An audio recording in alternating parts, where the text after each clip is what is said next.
Hi, my name is James Arbios, and I did my research on interpersonal communication skills and how it impacts people with learning disabilities. I chose this topic because I am one of those people with a learning disability, so the subject very much interested me. In this paper, I defined interpersonal communication and learning disabilities, and then addressed how learning disabilities can affect interpersonal communications. Interpersonal communication is the process of having a conversation with oneself. It is the process of sending and receiving information inside your brain when you are evaluating a situation and making decisions. In the Sage Glossary of the Social and Behavioral Sciences, Larry E. Sullivan explains it as the internal factors that contribute to how individuals process information and how these processes lead to the development of attitudes, self-concepts, meanings of symbols, and beliefs. People use interpersonal communication as they develop ideas and solve problems. Sullivan also notes that self-concept or self-awareness is a component of interpersonal communications and encompasses the ideas one has about their strengths, weaknesses, and status. As defined by Khalida Rauf and Zina Ismail in the Pakistan Journal of Psychology, a learning disability is a disorder in one or more of the basic processes involved in understanding spoken or written language. Learning disabilities can cause deficiencies with listening, thinking, speaking, writing, reading, spelling, and math, and often include more than one of these. The term learning disability does not include children with learning issues related to physical, hearing, or visual handicaps, or emotional issues. The degree to which learning disabilities define and impact a person's life can vary. Some people can rise above their disabilities and experience tremendous success in life, while others might not ever amount to much.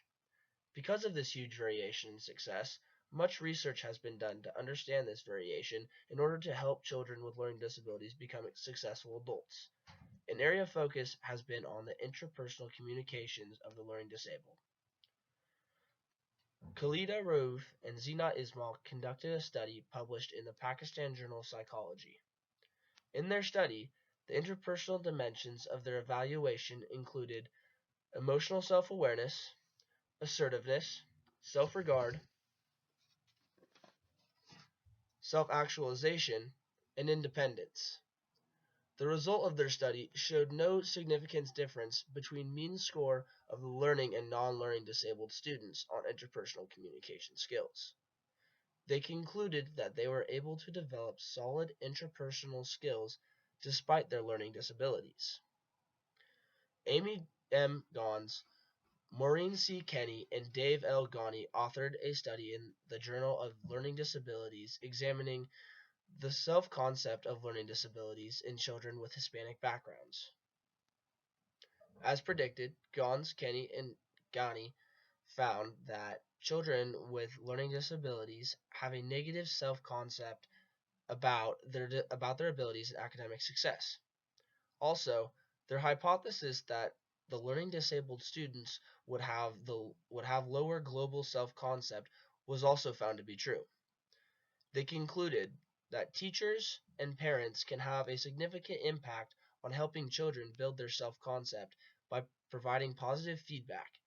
If untreated, low self-esteem can lead to involvement with drugs, school dropout, and affect the general well-being of children.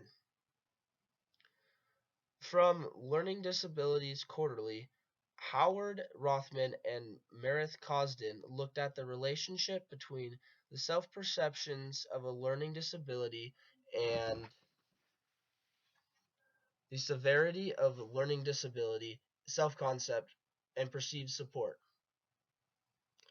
They found that some children with learning disabilities generalized their concern about specific areas of academic weakness to a more general dimension of self-esteem, and that this generalization is related to their self-perceptions of a learning disability. Rothman and Cosden concluded that children needed to fully understand the nature and extent of their disability in order to accept it and put it into perspective. And from personal experience, I agree with that. In all three of the studies, learning disabled students developed stronger self-concepts when they understood their disability and had strong family, social, and teacher support. Self-concept is one of the most important interpersonal skills needed for success. It involves understanding one's feelings, behaviors, and problems. After completing my research on this topic, I now know that I was lucky to get the support I needed to develop a strong self-concept. It has allowed me to pursue college in spite of my challenges and persevere when a class goes poorly. Thank you.